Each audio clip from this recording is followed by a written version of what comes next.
Hi, everyone. Welcome to the Billy Wilder Theater. I'm Claudia Bester. I'm the Director of Public Programs here at the Hammer Museum, and I'm delighted to welcome you to the 7th night of MoMA's Contenders 2019 for our special screening of the new Noah Baumbach film, Marriage Story. Before we begin, I want to remind you to please silence your cell phones, and please note that taking photos and videos is not allowed in the Wilder Theater. And we want to thank the Billy and Audrey L. Wilder Foundation, and especially Bert Levitch, for supporting the Hammer's presentation of the Contenders. Also, thank you to the Hollywood Reporter for serving as our official media sponsor. And I want to give a special thanks to Netflix for loaning us a very rare 35mm print that we're all going to see tonight, so we get to see the film projected in its full cinematic glory. MoMA Contenders is a curated exhibition of film screenings organized by the Museum of Modern Art in New York.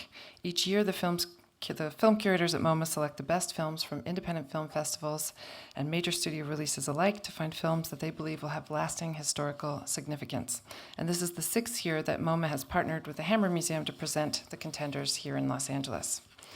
We're going to mix it up a little bit tonight. Instead of our post-screening Q&A, tonight our screening is going to be preceded by a short conversation with one of the film's stars, actress/icon Laura Dern, moderated by MoMA's own Chief Curator of Film, Raj Roy. Please join me in giving them a warm welcome.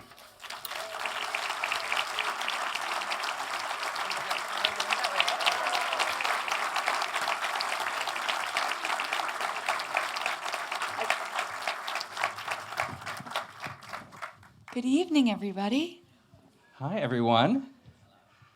Hi, Laura. Hi. Light of my life. Light of mine, Raj Roy. I'm such an enormous fan of this man. I started first. I was her fan first, I swear to God.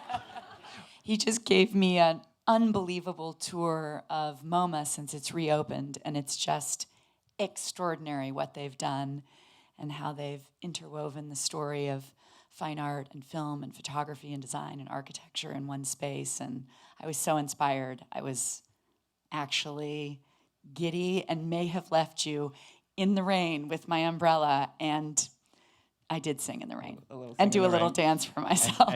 As you can see, she's become my agent, which is just, I'm melting. But Icon doesn't really capture it, and also you're too young, but inspiration for sure. So I want to thank you. I know how incredibly in demand you are these days because of a number of great performances that you're featured in. And I wanted to kind of start there as we queue up this screening and talk about the characters that you've taken on recently. And these are characters that, in a way, going into a picture, we might think we know, or we might have fixed ideas about.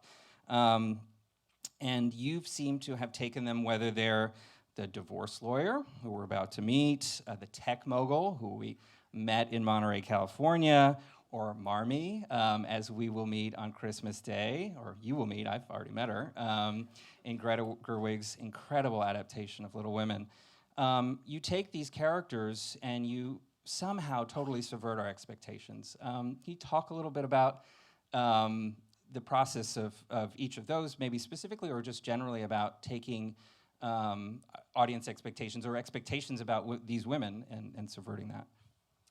Well, first of all, what an incredible gift to be given these amazing, radical, or incredibly annoying women to dance around and in the skin of at the same time. My parents, Bruce Dern and Diane Ladd, who are such beautiful actors and been so my inspiration since I became a person, always reminded me how essential it is to be brave in choices about the characters you play, or hope you're lucky enough to be given different kinds of opportunities and not be pigeonholed. When I was tiny, my dad shot and killed John Wayne in the back in the film The Cowboys, and had a very rough several years of only the bad guy in Westerns. And so he really, I remember, hearing how important it was to him to have a wealth of opportunity to create diverse and equally complicated characters in film. So just to say, I know my good fortune when filmmakers have seen me in such radically different ways, particularly in a year and a half's time or something, that I did all the projects you mentioned. So that's a beautiful blessing. And then in terms of getting to play them, it's a really exciting time. Like someone, obviously Marmee is radically different, and many of us know and love her from Louisa May Alcott's novel and from several iterations of a film or television version of Little Women. I think Greta's is unbelievably revolutionary and holds the narrative of Louisa's life mixed in with the story of Little Women, so it's quite beautiful. But separate from that, when you mentioned Big Little Lies and the film you're about to see, a few journalists have said, oh, wow, you're suddenly playing like women in power. Is there a reason you're playing these kinds of women now? You've usually been really like deranged or like huffing paint or something in a movie or having a nervous breakdown. And I said, yeah, because there were no women in power to play when I started. And how gorgeous that as we are evolving culturally, there are a wealth of more interesting and complicated grown-up women in positions of power, or in the case of the film you're going to see tonight, entering a workplace environment that has been dominated by men for a really long time, and see the inner workings of what a particular woman might do in that circumstance, how she navigates it or becomes part of it or tries to be like one of the boys or defines or redefines it in a very honest and feminine way. I mean, that's just a gorgeous thing to start to explore very differently in this than in Monterey. Yeah. So talk to us a little bit maybe about your prep with Noah Baumbach, the director of Marriage Story.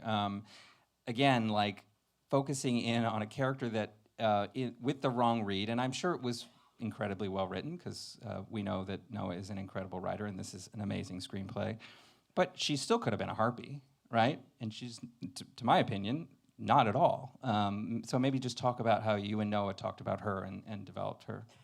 Well, this is one of the great experiences of my life, and I love this film. I'm so excited you'll all see it tonight.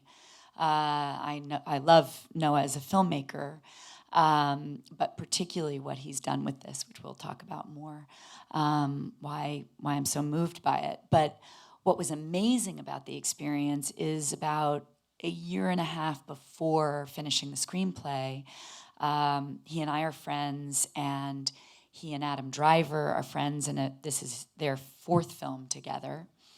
And eventually as well, Scarlett Johansson, who he knew. We all started having conversations, dinners, long talks about the subject of love and relationship in general. And I watched him mine all our stories, his life, meeting lawyers, judges, friends, couples, and really exploring what was the film he wanted to make. And so specifically in this film, you'll see me play a Los Angeles divorce lawyer. And as we were talking about it, I think what we got to before he gave me the script is it's a really interesting character, but where's the humanity in someone who is entering, as I just said, this very male-dominated business, very particularly family and divorce law in Los Angeles. Very few women had the opportunities to be high-level divorce lawyers or, paid anywhere near what the men were, et cetera. And so why? Why do we end up with the woman we first meet at the beginning of the movie? And what were her intentions, and were they good intentions when she got into it? And so the script I received, which you will see in the film, is he introduces us to a character, but along the journey of the film, which is really about a couple, he even allows us to explore every character's humanity or motivation. No one is left. No one is a small role in a film. All are deeply formed human beings with their own struggles, which is just amazing to be that considerate as a screenwriter to everybody. So I'm imagining that this audience is filled with married people, divorced people, married people who should be divorced people. Divorced people who maybe should have stayed married. So hopefully the spectrum of experience. How would you like to set this film up for us? Noah and I had dinner here in LA maybe 3 or 4 months into these conversations that I mentioned. And he'd been saying, I want to make a love story. And so we'd all been having these conversations about our various love stories or longings or childhood experiences. And a few months in, we had dinner, and he said, I think I want to make a love story through the lens of divorce. And I don't know that I need to say more, right? I think that's it, yeah. And I feel very blessed to be part of that exact journey. But I think with that, he also engaged in the conversation of what it means when two people can be on one path with one mission, despite discord and the heartbreak and challenges around parenting. And when the business of divorce steps in, that's a whole other journey that can sort of preempt any goals you thought you had. So how he navigated it all, I'm in awe of as a writer and a seamless filmmaker. And an incredible company that he made it with. Both a company as a playwright would collect his tribe, his incredible troupe of actors that he continues to work with, and I got to become part of this time.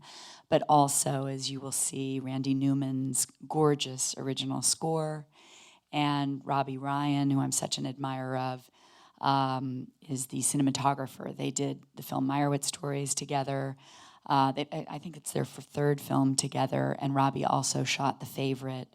He's just an amazing cinematographer. So what I love is the story is as simple as I described, but I've never seen so much effort from an incredible crew feel so seamless as well. It's really beautiful to have watched, as we were in production.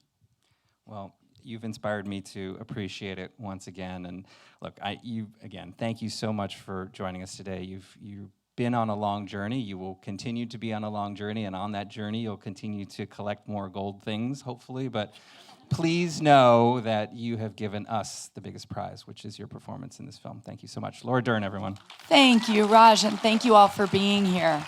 Enjoy. Lots of love. And happy holidays, everybody.